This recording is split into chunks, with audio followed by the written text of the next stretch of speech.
one of the first groups that I was doing work with was the Free Burma Coalition. We did an action, there were 13 of us, where we took bike locks, like U-locks, and put them around our necks and locked ourselves to the entrance of the embassy. And they had to bring out firemen who put fire coats over our heads and took blowtorches and circular saws to these locks. And we were charged with invading the property of a foreign government. And all 13 of our names were printed in the Burmese military junta's official paper. And it said that we were all in the pay of the CIA and the Vatican. But I thought it was really funny because I read that and I just thought, like, how frequently are the CIA and the Vatican in cahoots?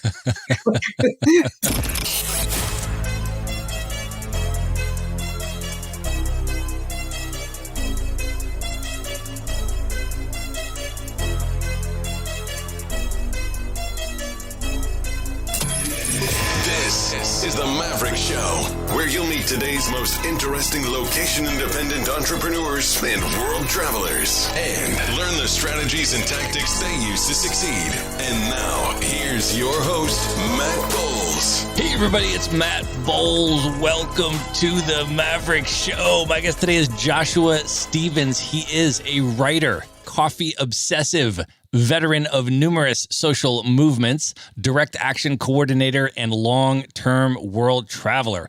Born in the United States and raised largely in Sicily, he has studied in the autonomous Zapatista communities in Chiapas, Mexico. He has participated in the International Solidarity movement in Palestine, played various roles in the Occupy Wall Street movement in the U.S., and was once listed as a terrorist on the payroll of both the CIA and the Vatican in the official newspaper of the Myanmar military junta back in 1998. Joshua is a former board member of the Institute for Anarchist Studies and has published stories and interviews with Arab anarchists in Palestine, Egypt, and Syria in the wake of the Arab Spring. He has also covered anti-fascist organizing and popular assemblies in Greece during the anti-austerity protests. And he has published an autobiographical book on his life in Washington, D.C. as a professional dog walker that is simultaneously a series of humorous vignettes and a searing critique of the establishment. Today, he primarily writes on themes relating to anti-fascism, often documenting social movements and critical histories at the intersections of what are conventionally seen as apolitical aspects of life. For example, his writing has appeared in some of the world's top coffee journals like Standard, as well as the UK football quarterly The Blizzard. As he travels the world, he also works as a freelance writer, editor, and content creator for various startups and anti-racist organizations. And he has spent the majority of the past 2 years in Bangkok, Thailand, documenting the pro-democracy uprising there. Joshua, welcome to the show. Thanks for having me, man. It's kind of an auspicious way to catch up with you after all this time. Well, you and I have known each other for over 20 years now. I want to talk about that, but let's just start off by kicking this off and sharing where we are recording this from today. Unfortunately, we are not in person today, but we have agreed to make this a coffee-infused interview. So I am actually in Asheville, North Carolina today on the East Coast of the United States, and I am drinking an espresso right now. Where are you and what are you drinking? I am in the deep east of Berlin. I think about maybe 150, 200 yards from the Soviet War Memorial. And I am drinking an Ethiopian, a Loku, from Fjord Roasters, which is one of my favorite roasters here in Berlin. They also have a shop called Father Carpenter, which was around the corner from my old office here. And I have run this on a V60. Awesome, man. I love that. Well, let's start off by talking a little bit about how you and I know each other. We met in the late 90s. We were both at American University together at that time. And that was really a remarkable historical moment, I think, globally speaking. And maybe you can take us back there and share a little bit of this context, but that was right when the global protests and demonstrations against the World Trade Organization and the International Monetary Fund and the World Bank were all starting to emerge in the United States and then eventually elsewhere. And then also in the year 2000 was the second intifada in Palestine. I'm wondering, can you sort of take us back maybe to that time and share a little bit about the context in which we met and then ultimately started doing activist work together around the Palestinian issue? Yeah. Before that, I just want to take a brief detour because I feel like given your current situation and the things that you're currently engaged in, your listeners might want to know that once upon a time, you were not engaged in such lucrative employment. And you and I were paid to string outdoor Christmas lights in the backyard of a very politically connected, very flamboyant Cuban expatriate in the Mount Pleasant neighborhood. This was the moment in life where I have a master's degree but can't get a job. So I'm doing temp work, doing all sorts of various things, including hanging Christmas lights with Joshua Stevens. Yes, indeed. I had forgotten that moment. I appreciate you bringing that back up. Yes, indeed. I figured you had. But anyway, it's kind of funny that you mentioned the sort of like explosion of the anti-globalization movement or ultra-globalization movement, because that was essentially the occasion for me dropping out of American University. My roommate at the time got fired from the Whole Foods in Tenleytown for handing out union literature and took what money he had and booked a Greyhound to Seattle to be there for the WTO meetings. And to everyone's surprise, they won. And he came back and was like, "We won. We're doing it again with the IMF. We've got 5 months. Are you in or not?" And I was like, well, I guess I'm not going back to class anymore. And so really and truly, that was the reason I never finished. And that moment, the late 90s were a really interesting time, not just in DC, but on campus. Now there is a queer student office on the campus with probably multiple staff people at this point. And that was a thing that we fought really hard for. I was in a meeting where I basically had to threaten administrators and say, like, wow, the Washington Post would really love to know that queer students of color are coming to American University, which boasts its diverse demographic student body, and let a reporter know that when queer students of color come here, they have to face a double oppression with no support whatsoever. And we walked out of that meeting being told we were not going to get what we were asking for. And maybe a week or two later, we got a call and they were like, "You've got an office and a full-time staff person."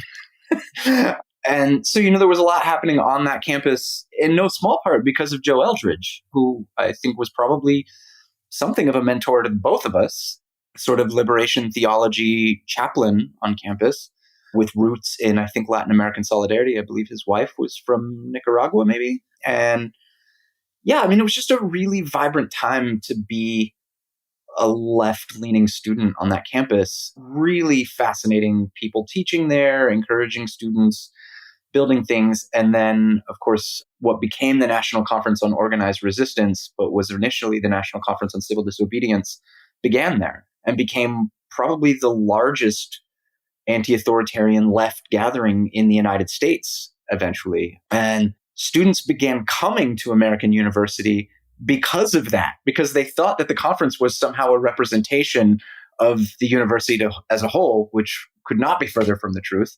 But it really changed the student composition at American University.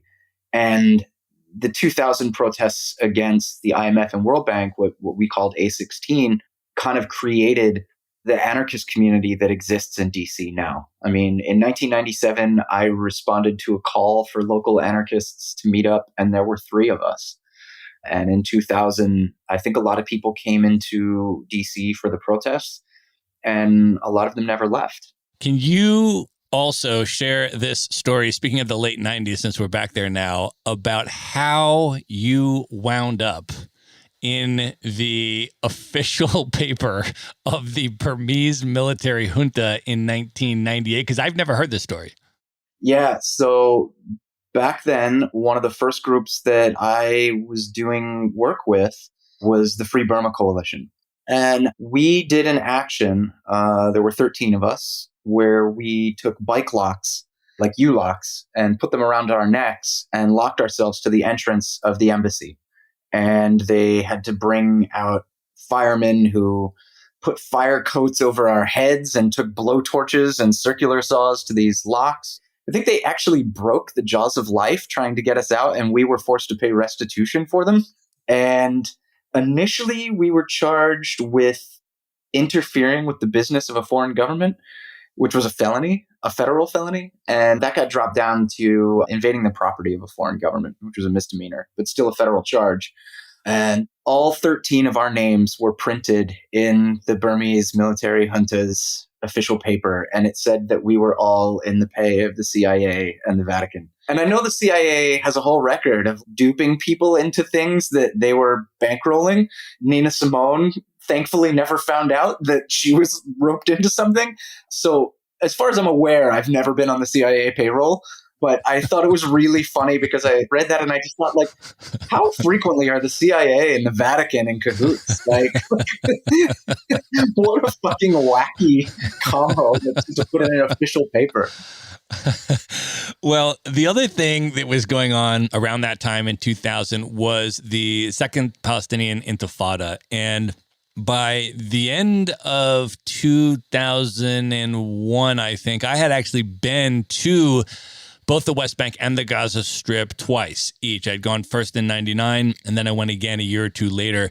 I was very involved in Palestine Solidarity organizing in the DC area in and around that time. And you eventually got very heavily involved as well. And that's where you and I have probably spent the most time together and done the most work together. Can you share a little bit about how you got so involved and committed to the Palestinian struggle and supporting that?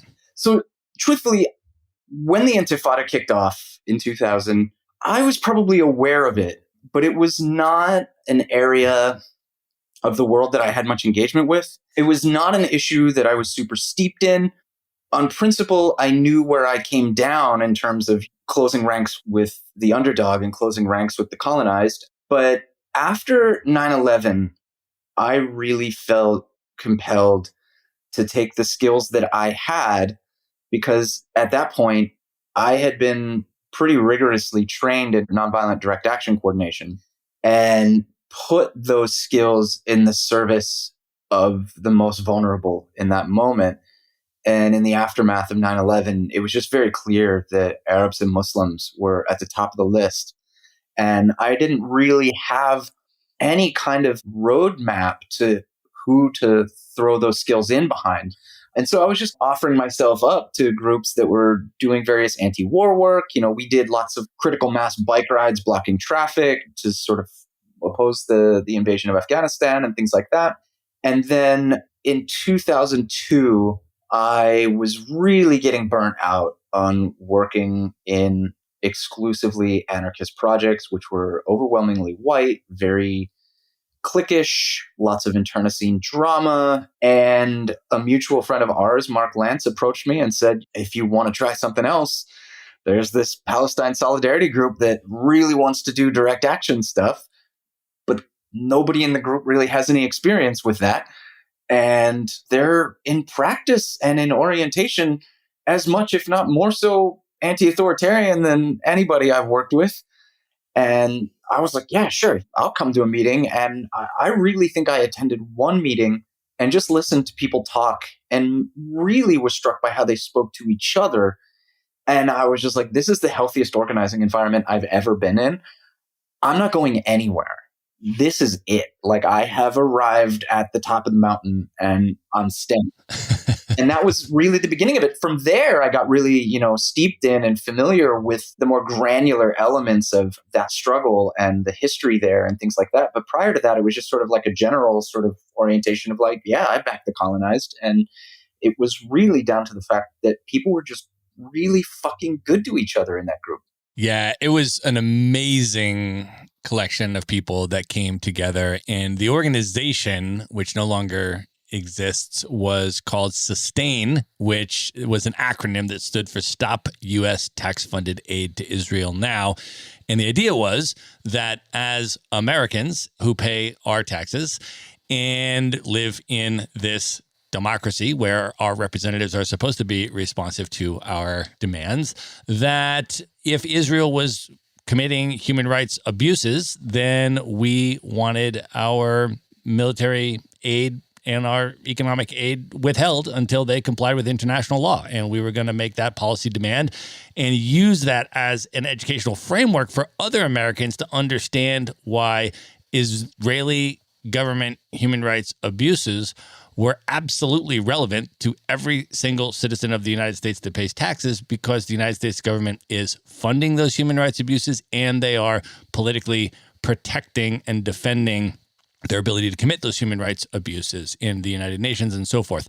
And so that was really the organizing framework. And then it just attracted, as you said, some of the most extraordinary human beings that I have ever worked with to this day. Yeah, I mean, end to end. I'm not even joking. I have a full sleeve tattoo on my right arm that began as a tribute to those people. It has a quote in Arabic, and I'm not a big fan of people tattooing themselves with languages they don't speak, but I have the final line of Mahmoud Darwish's mural tattooed in Arabic script at the base of my forearm, and the bulk of my arm tattooed solid black, breaking up toward the shoulder as a sort of tribute to those people and the impact that they had on my life. Can you share who Mahmoud Darwish is and what the translation of the tattoo says? Yeah, so Mahmoud Darwish is sort of the poet laureate of Palestine and also an incredibly renowned poet in the Arab world at large. Began as a sort of poet of resistance and branched a bit later in life around, I guess you could say, kind of romantic poetry, love poetry, but really, really affecting and really beautiful. And the final line of Mural was a poem that he penned after he had a surgery, I think in the 80s maybe. And while under anesthesia in this surgery, he flatlined for about 2 minutes and they managed to revive him. But he was effectively dead on the operating table for some period of time. And he wrote this small book-length poem sort of describing and reconciling what he experienced while dead. And the closing passage of it is him sort of saying to the people in his life, at least my interpretation of it was him saying, like, now that I have experienced what's waiting for me, I'm no longer attached to being here in the world. Like, I'm not scared of what's coming, and I'm no longer clinging to this physical life. And so what he says to people is, it closes with him saying, I am not mine, I'm not mine, I'm not mine. And I interpreted that as him sort of saying, like, I don't belong to myself anymore, I belong to the people around me. And I thought that was just such a beautiful way to sort of wind that massive work down, and such a beautiful sentiment as well. And so on my forearm in Arabic script, it says, Ana lastu li, which is, literally says, I am not for myself, because, you know, Arabic being a language of the Quran, it's very difficult, I think, to express possession. There's not a lot that belongs to you. It's all God's. But yeah, I began this tattoo as a tribute to those people and the impact that they had on my life. That's so amazing. Well, I want to go all the way back now and talk a little bit about your journey in terms of how you got to that point in your life. And maybe can you just begin by sharing a little bit about where you grew up? And I know you moved around a lot growing up. And so maybe just when you think all the way back, coming up as a young kid, maybe share a little bit about the impact that travel and place and relocation had on the development of your identity. Yeah. So the punchline is that, as far as my passport says, I'm a Florida man. I'm the guy on bath salts jumping in with the Crocs and stuff. Yeah, which is weird. You know, like, even like when I was in Palestine, you know, I'd like cross checkpoints and they'd be like, oh, you're from Florida. And I was like, sure. I was born in Orlando, not far from Disney World. I have no memory of any of it. I think I was very quickly taken out of Florida. by my mother. I never met my biological father. And I am the only member of my family that was not born in and has never lived in Mississippi. My whole family is from a town in Mississippi, not too terribly far from Tupelo. It's in the north, close to the border with Tennessee. It's called Ripley. And I think we were there for a little bit, not terribly long. I think it was just sort of long enough for my mom to figure out what next. And at some point, she met another man and married him. And he was from central Pennsylvania, basically Harrisburg. And so we moved to a town in the middle of nowhere, central Pennsylvania, called Grantville. We lived in a trailer on a strip of grass off the parking lot of this one-story motel that was off the side of a highway. And at about age 5, they bought a bigger house in a working-class suburb of Harrisburg, just across the river, called Enola, which is basically a train yard. And I lived there until I was 10. And at 10 years old, I don't actually quite to this day understand what happened, but my mom got the opportunity. She had worked for the US Navy as a civilian for her whole career, basically. And she took a position that moved us to Bermuda.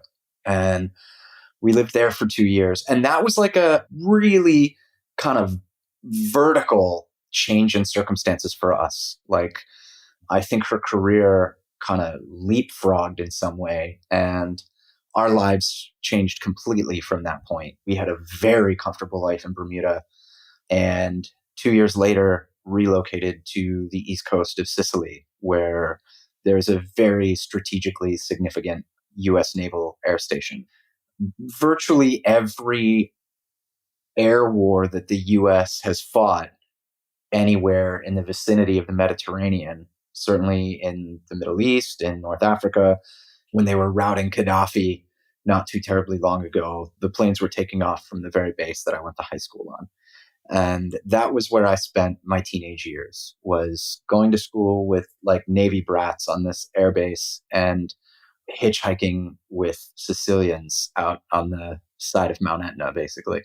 Can you trace a little bit of the trajectory of the development of your politics and your social consciousness and your worldview? And I know there were a lot of different influences on you as you were growing up, ranging from stand-up comedy that you were exposed to skateboarding culture, to punk rock music. Can you take us a little bit on that trajectory and through those different experiences that you had, how your politics developed? Yeah. So you have to keep in mind, I was born in 77.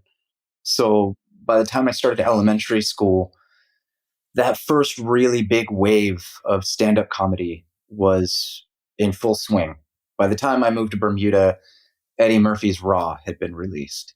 And that wasn't even the peak of it. So Bob Newhart, Bill Cosby, Richard Pryor, all of these people were some of the biggest stars in American media when I was a kid.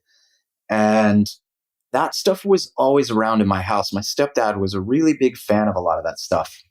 And I remember it being kind of in the ether, being played in the house. I remember when we got cable, I remember seeing, HBO specials and things like that.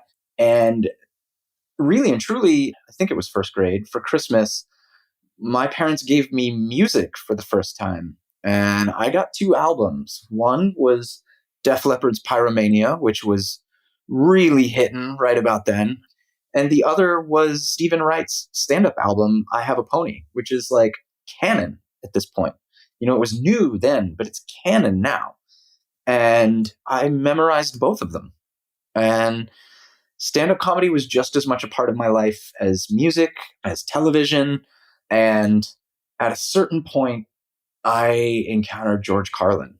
I'm pretty sure either my best friend's parents had on one of his specials, or I don't remember exactly how I saw it, but seeing Carlin just set the world on fire for me. I think must have been 9 years old or something. And I just could not believe how funny he was, but also how unintimidated he was, how unfazed he was, and how just blistering he was in his critique of the United States and the United States' place in the world. And that planted some seeds. And so I got into skateboarding around the same time. And when we moved to Bermuda and I started making friends through skateboarding, a lot of them were older than me and they were into punk rock. And so I started hearing Black Flag and Husker Du and Agnostic Front and the Circle Jerks and 7 Seconds. And, some of these bands were not so political, but some of them very much were. And because I had kind of already been primed by Carlin and to some extent Richard Pryor, although Richard Pryor's comedy, like, I understood that it was talking about race and racism and stuff, but it was a little over my head, I think. And in part because he was just so creatively masterful in what he did. But by the time I encountered punk rock, my guard was down. Like, I was ready to hear those things. I was ready to take those things seriously and absorb them and not really resist them. I was incredibly porous to anti-war politics, to critiques of racism, to all these sorts of things. And by the time I moved to Sicily and heard Minor Threat for the first time, that hit me at a time where, I moved to Sicily in 1990.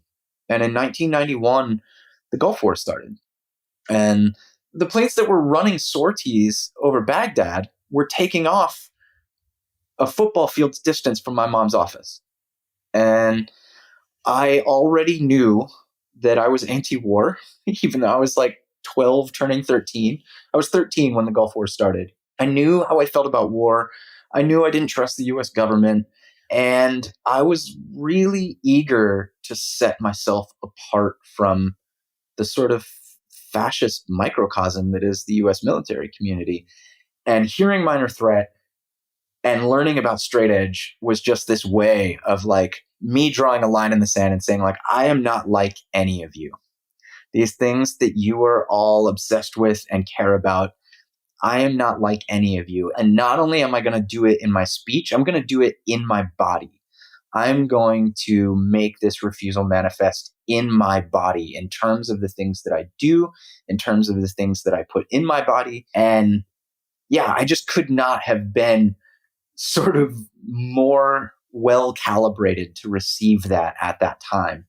And that completely changed the course of my life. And can you say a little bit about what straight edge is for people that aren't familiar with that term, and then how that was for you for the duration of your time in Sicily, being immersed in literally a U.S. military base, and then how your politics developed from there until you went back to the United States?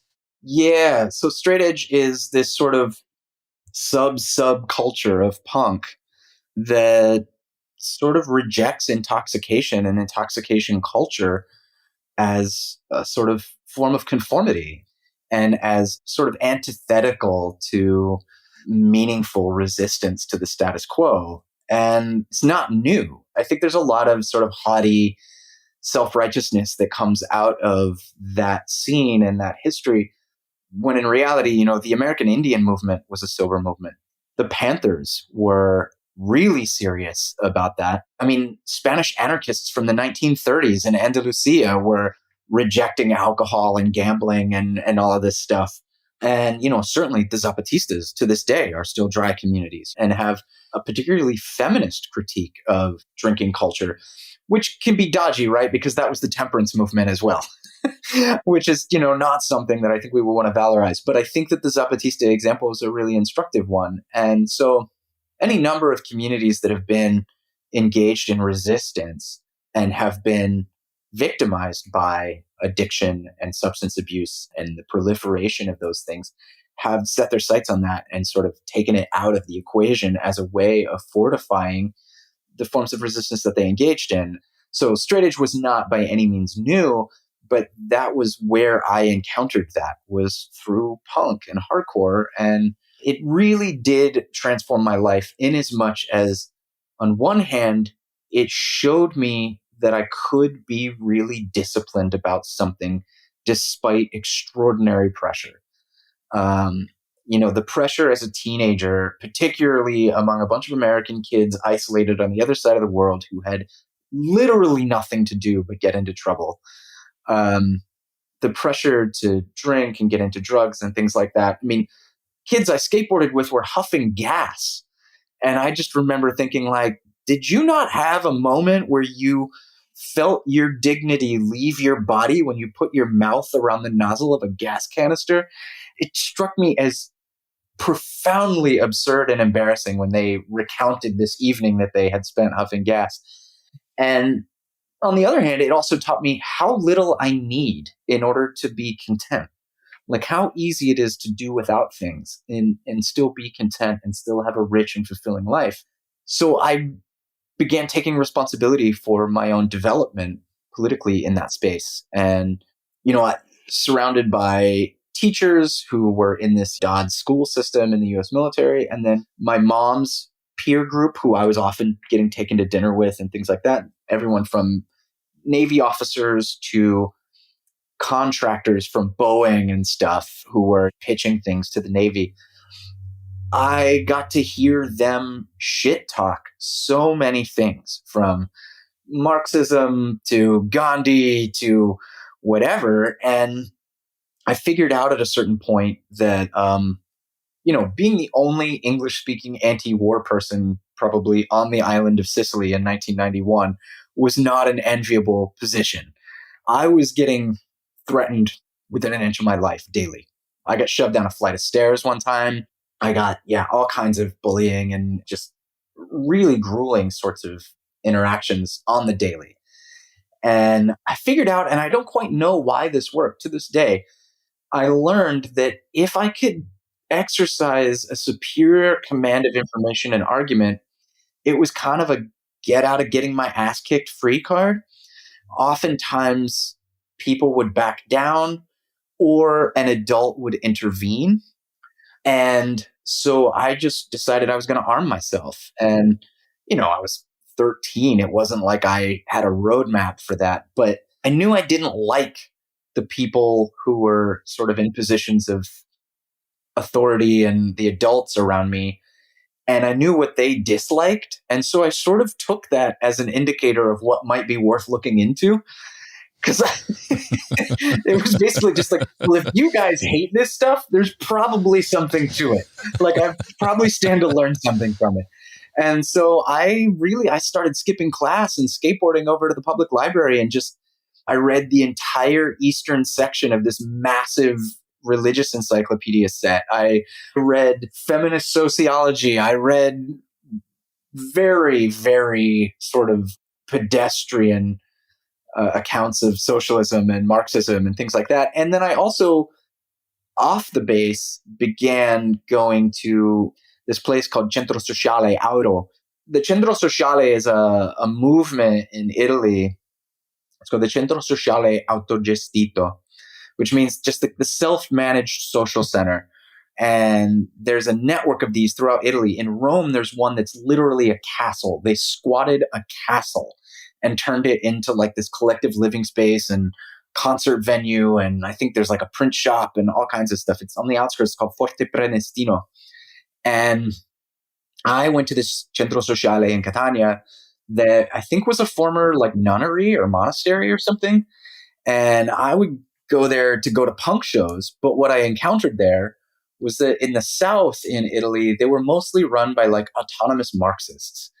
And so I started encountering hammer and sickle graffiti and Italian language zines about socialism and anti-capitalism and Marx and all this stuff. And at the time, my Italian was terrible, but I was like, I want to know what this is about. Like I want to know why these people are into this, because I think these are my people.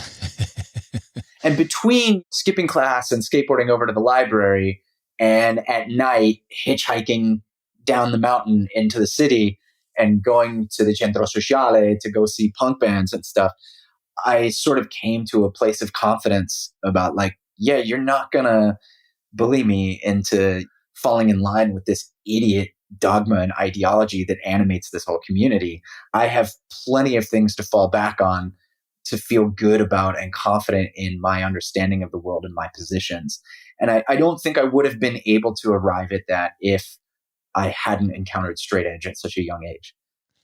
And can you talk a little bit about how you eventually arrived at anarchism? And can you also explain anarchism a little bit, just for folks that are not familiar with that as a political philosophy and as a political organizing framework? Maybe some people have literally just heard the term as the sort of pop cultural quip to mean nihilistic chaos. Can you just share a little bit about what the fundamental tenets and elements of anarchism are and how you ultimately, through this journey, arrived at that worldview? Yeah. By the time I left Sicily, I understood myself to be a socialist. And my first order of priority when I got back to the States was to find where people were doing work around that. And so before you and I met in Sustain, I had met Rami and Zayn El Amin, also Dave Zirin, of all people, in an international socialist organization meeting in DC. And so I very briefly dabbled with the ISO. I ultimately found it a little culty and kooky and was turned off and left. And it's noteworthy that Rami and Zayn and their brothers were effectively purged from the ISO for defying the ISO's party line about Seattle. The ISO issued this statement that said the Seattle uprising wasn't historically significant because it wasn't led by workers. It was led by this coalition that included workers. And the El Amin brothers and a number of other people issued a rebuttal to this. And this is preposterous and massively historically irresponsible. Like, you can't say this. And they were like, yeah, okay, well, you guys can leave. And, that was the beginning, I think, of Left Turn, which was sort of adjacent to Sustain, which was a brilliant organization and publication. And then, at AU, I actually had a class called Deprivation of Liberty with Jeffrey something, but he identified as a classical liberal in that libertarian vein. He had us reading Thomas Zass and Milton Friedman and Hayek and all these market fundamentalist libertarian types. And in that class, I was just like, you really misunderstand the place of class. And you're all about eradicating coercion, but you don't recognize forms of coercion that are more subtle. And I'm really not down with it. Like, I'm down with abolishing drug laws. I'm down with abolishing the death penalty. I'm down with elevating people's ability to determine the course of their lives. But this free market stuff is garbage. And I felt a little conflicted I felt like a tension there. It was like, well, there were parts of this that I identified with, but then at the same time, like, I'm just not ever going to be down with capitalism.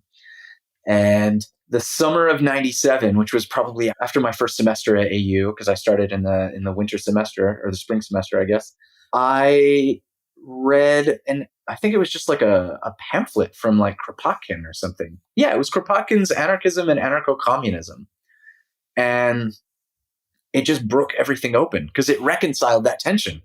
It was like, yeah, there can be socialism that isn't organized by a government and isn't administrated by a government.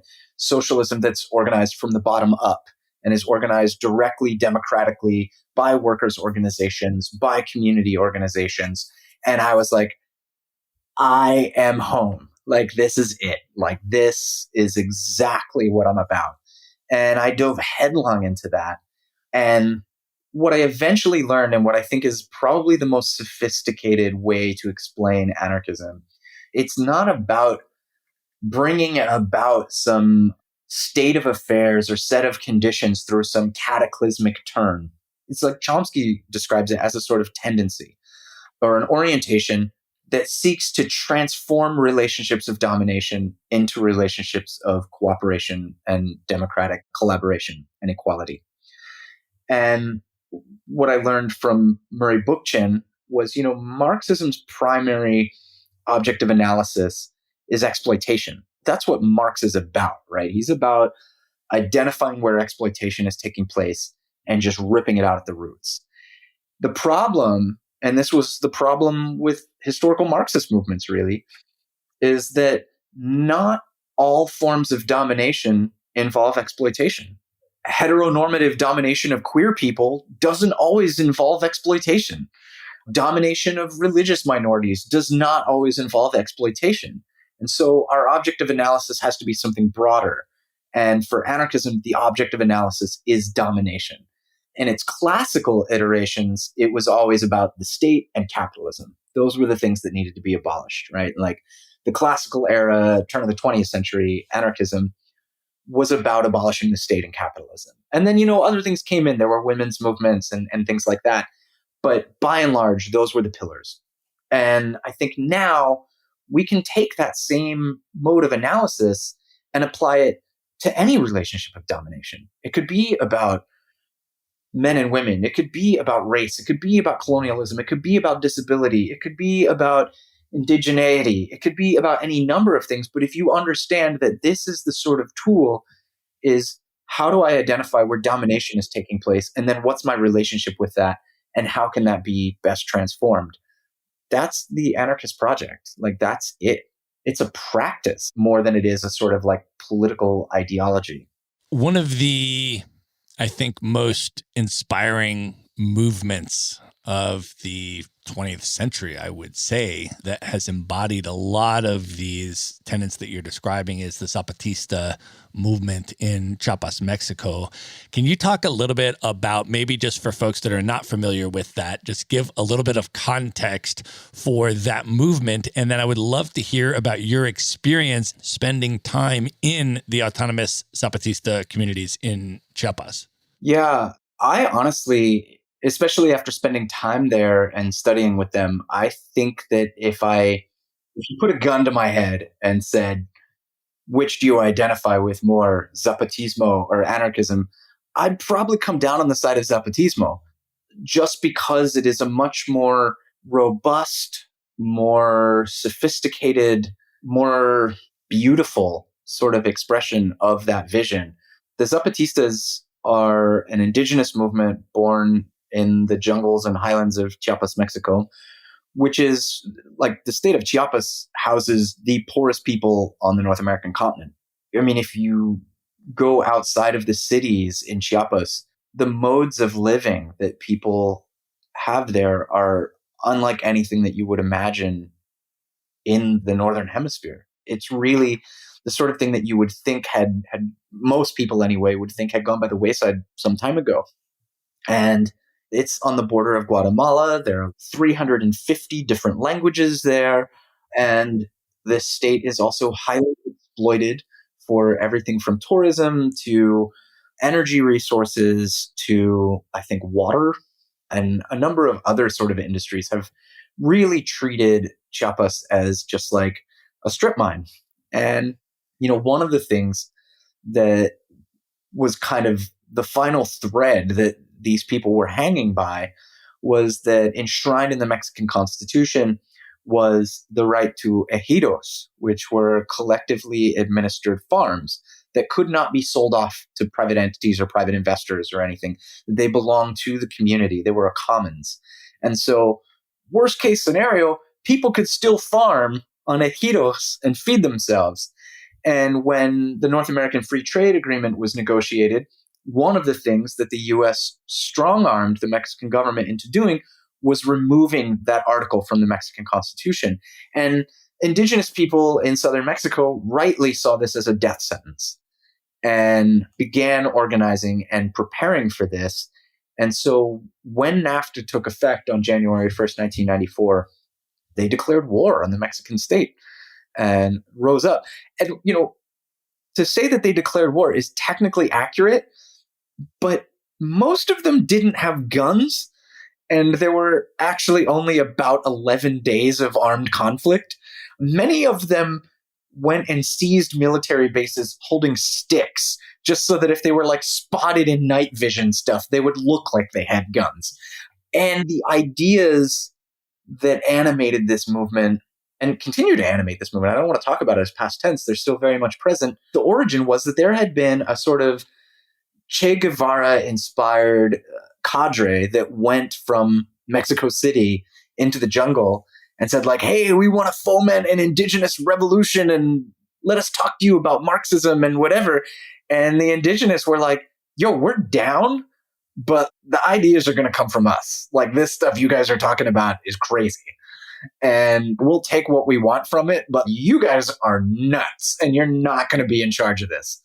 And so some of them allowed themselves to be adopted by these indigenous communities and began operating under the leadership of these incredibly democratic traditions, these long-standing sort of structures that people had for administrating social life. And Zapatismo was born of that. And I think it's something like 98% of Zapatistas are Catholic. And if you ask them, without any irony, they believe that the Virgen de Guadalupe was a Zapatista. Like, this woman precedes the movement by several centuries as a concept, but they believe that she is one of them. I can remember when I went down to Chiapas and stayed with the Zapatistas in their communities, which was around the year 2000, turning into 2001, which was the anniversary of their uprising. And the timing was, of course, just after Christmas, right? And so, as you mentioned, I went to Mass there on Sunday, and the sermon was this whole liberation theology sermon. And literally in the church, in the chapel where the Mass was held, they still had the nativity scene, right? Because the Christmas decorations were up, and the nativity scene had two wise men and one Zapatista soldier wearing a ski mask, right? Of course. Like, they integrate that, right? And as you mentioned, the Virgin of Guadalupe, big mural on the wall, right? Not of the church, it's a separate part of the community, a huge wall mural of the Virgin of Guadalupe wearing a Zapatista ski mask. Yeah, right? 100%. Yeah. Yeah. And it's incredible. They say things that you just assume they must be joking. And they're 100% serious about it. To enter a Zapatista community, you have to have paperwork saying that you're authorized to be there, right? You have to go to the Oficina de Vigilancia and get documentation. And you have to have an external civil society group vouching for you, saying you're not a cop and you're not a soldier and like whatever. And when I went to study there were these two Weimarauners, these two silvery dogs that were running around Oventique and constantly getting into trouble and wrestling and like whatever. And our first day of like my cohort's orientation in Oventique, they said, don't pet those dogs because they don't have authorization to be here. And we thought that was just them being cute. And they were like, no, really, like they're not allowed to be here. We don't have any way to keep them out, but they're not supposed to be here. And like, there was constantly stuff like that where it was like, surely you're joking. Like, surely this is just like a cheeky metaphor. And they're like, no, we're for real. And I love that. Being immersed in it, I was just like, there's something really transformative and powerful about this because it extends to other things, right? Like, they don't have teachers and students or cooks and consumers or doctors and patients. They have promotores de salud, promotores de educación, promotores de comida. Like, they don't have these dichotomies, and they refuse these dichotomies even in their language. They're like, we don't have teachers. We have promoters of education. We don't have doctors. We have promoters of health. And they're very serious about sort of flushing colonial conditioning out of the sort of ether in their general vicinity and really creating something different. And there's something so beautiful about the way that they have gone about that. And I think that it has been profoundly underappreciated. Incidentally, to this day, a lot of my friends in New York don't know that there are Zapatistas in East Harlem. Because in 2006, the Zapatistas launched what they called La Otra Campaña, the other campaign, where they sort of wanted to take Zapatismo out of Chiapas and make it not just a national thing, but they even say like intergalactic politics. They were like, we're not just talking about global transformation, like we're really in it to win it, right? Like, we're talking about intergalactic liberation. And La Otra Campaña had like a set of principles that people had to agree to in order to be affiliated. And there is a group of Mexican immigrants in East Harlem who are adherents to the Sixth Declaration of the Lacandon Jungle, which was the document that founded the other campaign.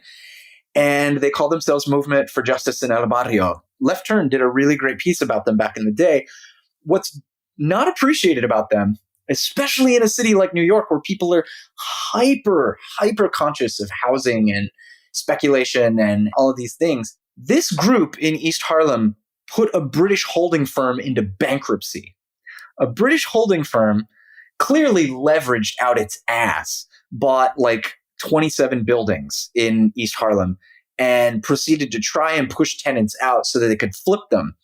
But this group went and organized the tenants of all but I think 4 buildings and successfully resisted people being pushed out to the point that the bill came due for the financing for all of this. And this British holding firm went into bankruptcy because a bunch of Mexican immigrants who identify as Zapatistas kicked their asses in East Harlem.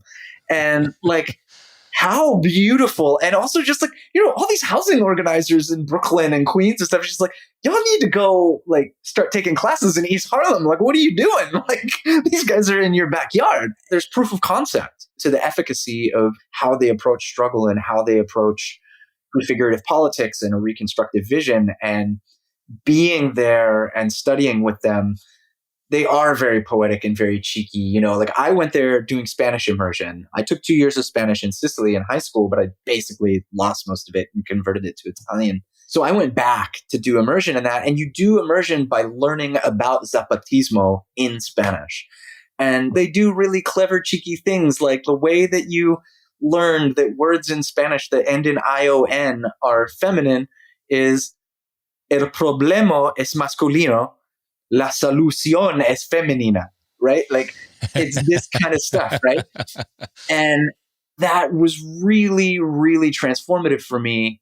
And I think I went there 5 years after going to Palestine for the first time, but I was well on my way by the time I went to Chiapas. But by the time I came back, I was just like, I'm fucking done with white anarchist circles. Like I'm just done with this. There are so many more meaningful places to be doing radical politics. And I think at that point, I really became very sort of ecumenical and agnostic about my sort of anti-authoritarianism, where it was just like, do I identify with Zapatismo? Do I identify with anarchism? I don't know. Do I identify with the First Intifada? I'm happy to take from all of these. Well, let's talk a little bit about that Palestine trip. And maybe just for context, if you can share a little bit about the International Solidarity movement and what that was all about, which was the context in which you went to Palestine, as well as the context of Sustain and all that, the activist work that you were doing at the time in the United States. And I'm actually thinking, as I'm posing this question, back to that time, because I remember that you and I were talking, because I had been to Palestine twice at that point. And I remember that you were talking to me about your upcoming trip. And when we were talking about the ISM, you were bringing up to me sort of the history of this type of international solidarity work. And you were talking to me about the Abraham Lincoln Brigades and some of this kind of stuff. So maybe even just started a little bit further back, since we've now been discussing a lot of anarchism, maybe start all the way back and share a little bit with folks that aren't familiar with the Spanish Civil War about the role of international solidarity back then. And then for you, within that framework that you had, how you gravitated towards the international solidarity movement in terms of going over to Palestine. Yeah. So the Spanish Civil War was effectively a struggle between the left and Francisco Franco's fascist uprising in Spain. And obviously the left lost that, and Franco was in power until 1975. But there are two things I think that are really instructive. Well, there are a number of things that I think are really instructive about that history, but the two primary ones, and they're the ones that are probably most visible and most studied and most well known, are, first of all, that anarchism took off like wildfire in Spain at that time, like 1936 to 1939 in primarily Barcelona, but also other parts of the country, like the formerly Muslim south of Spain, like Andalusia. Anarchism was huge. Barcelona was, for a significant amount of time, completely administered by what was effectively an anarchist labor union. They collectivized every industry except for finance. They abolished money in some places. They established a 4-hour workday and full employment for the first time in Spanish history, I think. And the first real sort of murmurs around queer liberation and stuff came out of this moment in Spain. So there's this incredibly intense history. And because of the timing of this, people of your and my age group in the United States, oftentimes, if you ask, their grandfathers fought in World War II. You go to Barcelona and you ask people of the same age group what their grandparents did, they were anarchists. Like, more often than not, they were anarchists. And that is still very much sort of in the air and in the DNA of that city. I mean, obviously, it's a neoliberal city like any number of other, Western capitals, but that heritage is still there. So there's that, right? Where there was this sort of utopian moment. Literally, George Orwell was one of the people who went and fought in the Spanish Civil War. And he wrote this book, Homage to Catalonia. And the opening chapter of that book is one of my favorite pieces of literature because he's describing arriving in revolutionary Barcelona and just being blown away. Like, he's like, I feel like I've landed on a completely other planet. And the thing that I remember in particular, because I laughed out loud when I read it, was he describes walking past a barber shop. And there's a sign outside the barber shop that says, "Do not tip us. We've thrown off our shackles."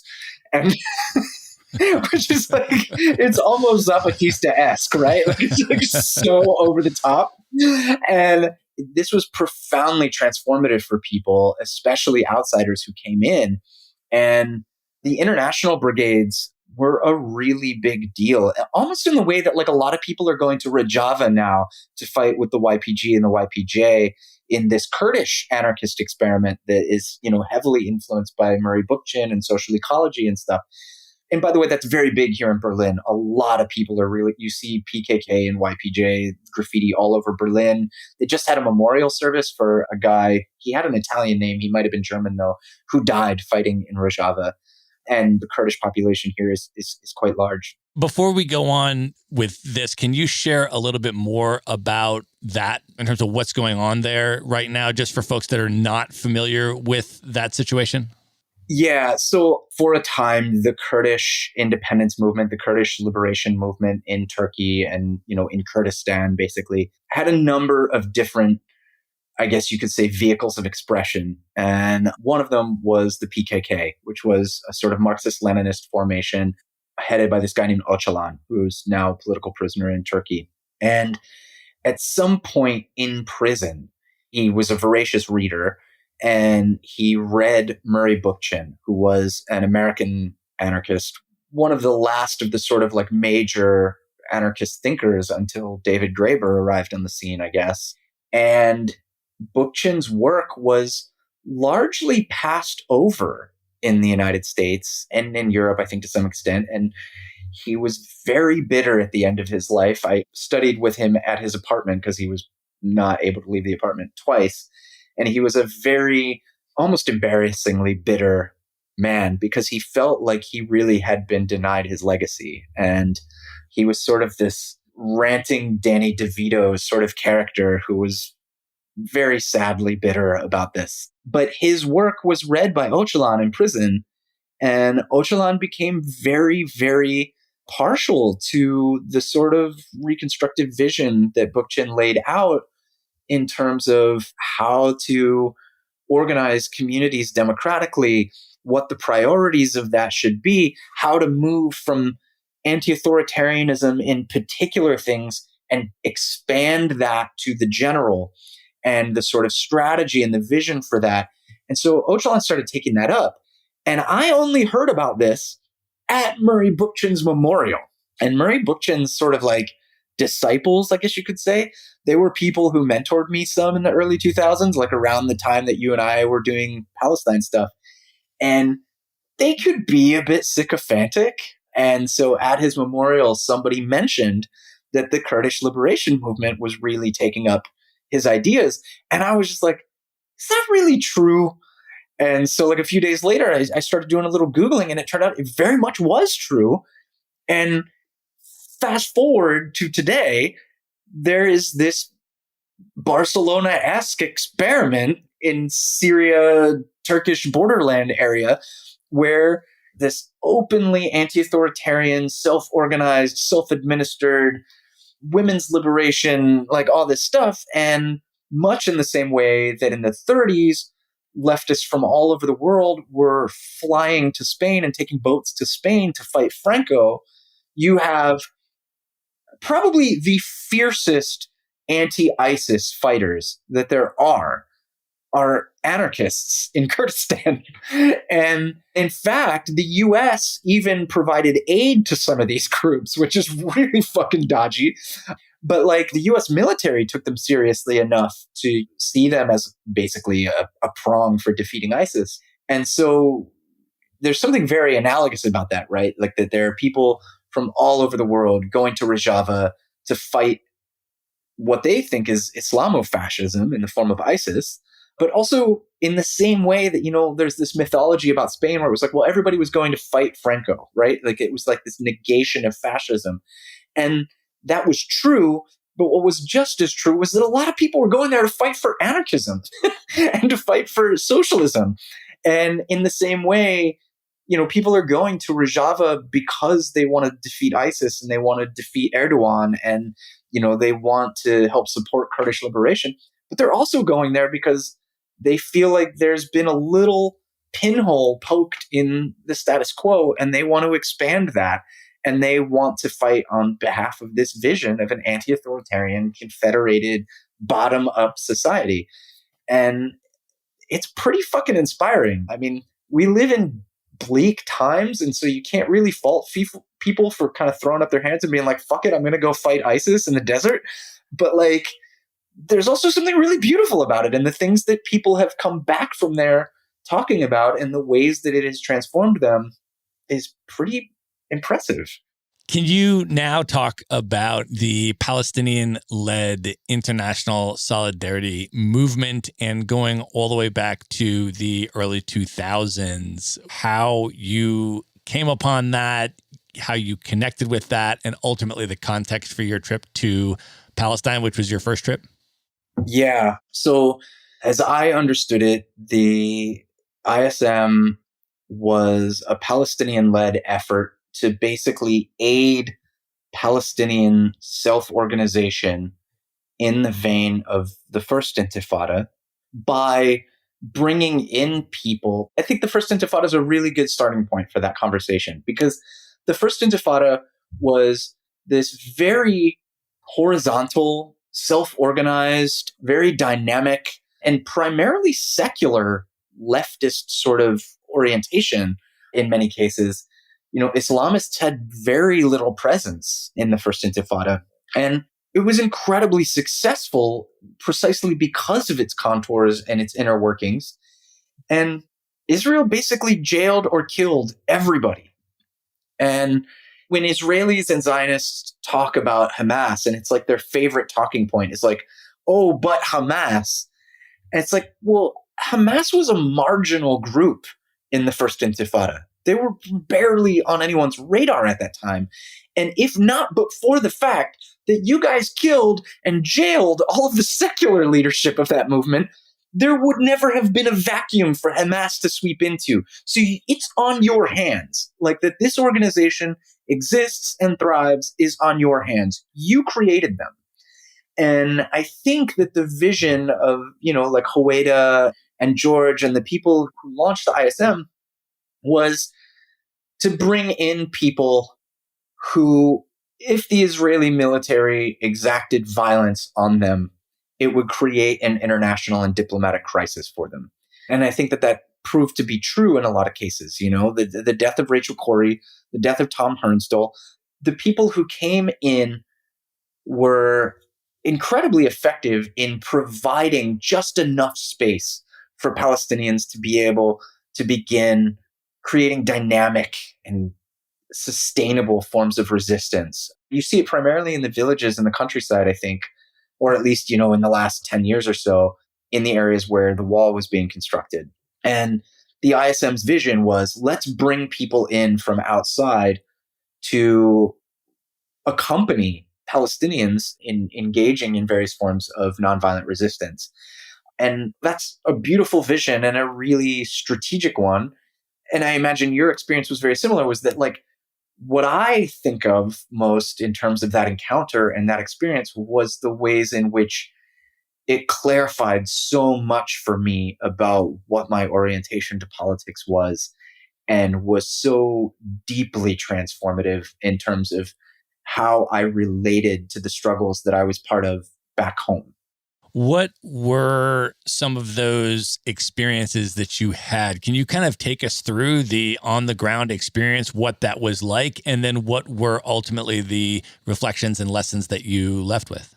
Well, that action that we did at the Burmese embassy in 98, that was the first direct action that I was involved in that was like worthy of an Ocean's 11 montage of like heist planning. Like there was a real sophistication to how it was planned and how it was organized. And there was a George Clooney kind of character at the front of the room that was like, what do you guys want to do? Okay, this is how we do it. You know, like basically the role that I played in Sustain, where it was just kind of like, what do you guys want to do? And people said, well, we want to do this. And I'd say, okay, well, you can do it this way or this way or this way.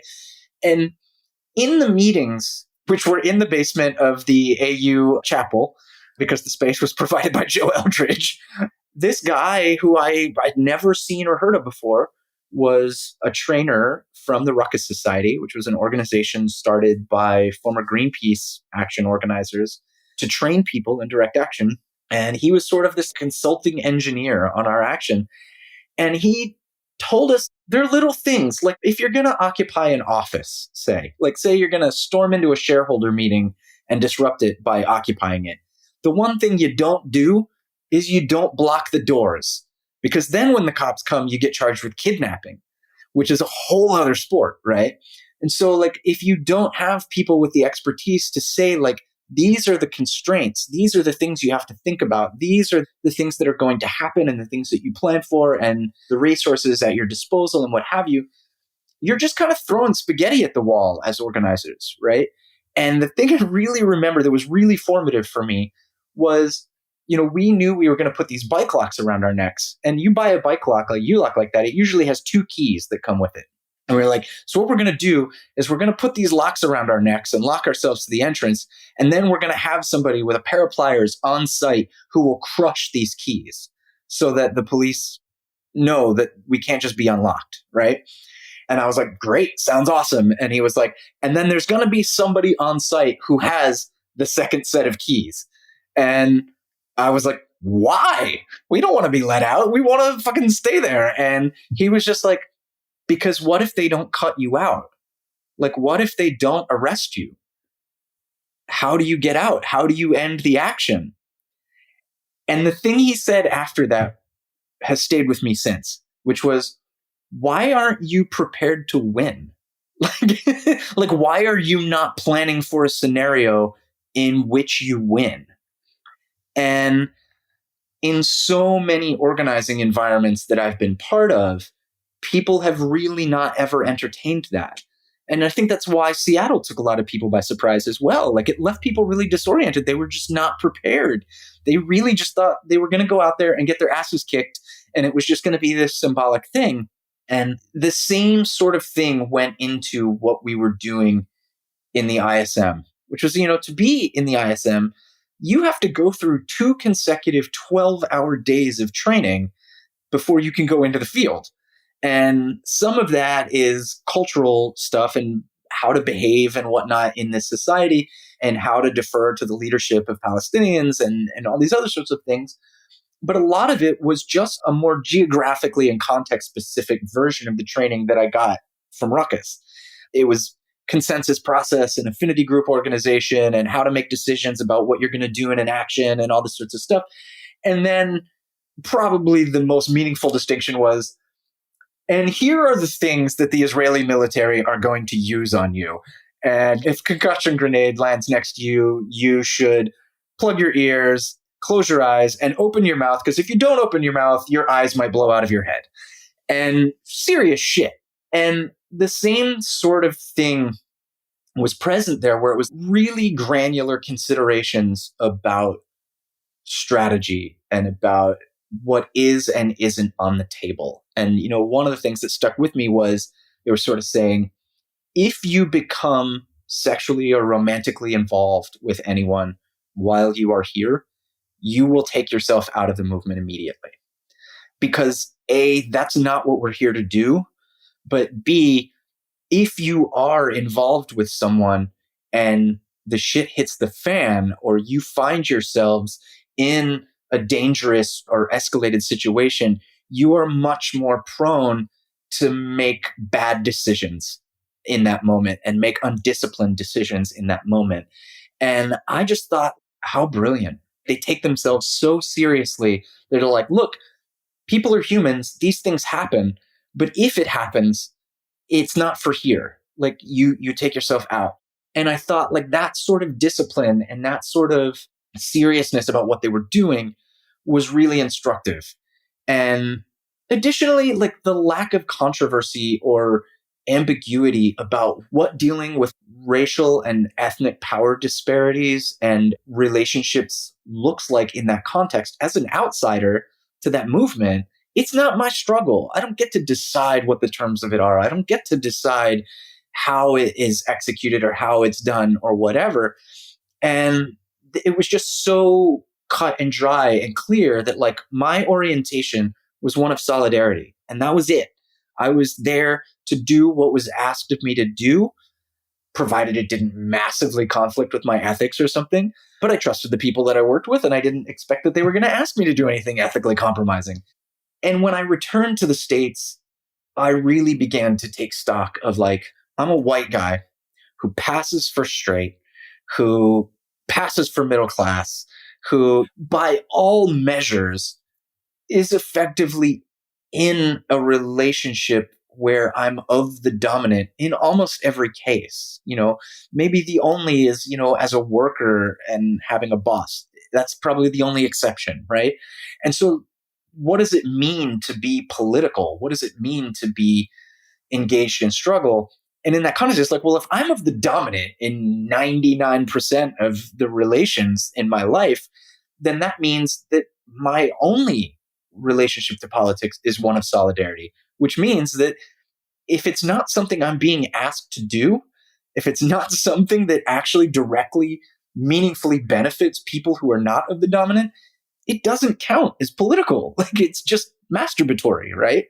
And I was no longer entertaining ambiguity about that or sitting on the fence about that when I came back. I was very much just like, this isn't controversial. You're either on the train or you're not. And that all came from that experience in the ISM. All right, we are going to pause the interview here and call that the end of part 1. Be sure to tune in next week to hear part 2 of my interview with Joshua Stevens. Good night, everybody. Be sure to visit the show notes page at themaverickshow.com for direct links to all the books, people, and resources mentioned in this episode. You'll find all that and much more at themaverickshow.com. Learn how Maverick Investor Group can help you buy cash flowing rental properties in the best U.S. real estate markets, regardless of where you live. Schedule a free phone consult today at themaverickshow.com/consult. Now you can buy rental properties with tenants and local property management in place, so you don't have to be a landlord or a rehabber. To get your questions answered and discuss how Maverick Investor Group can help you meet your real estate investing goals, schedule your free phone consult today at themaverickshow.com/consult. If you like podcasts, you will love audiobooks, and you can get your first one for free at themaverickshow.com/audiobook. Whether you want the latest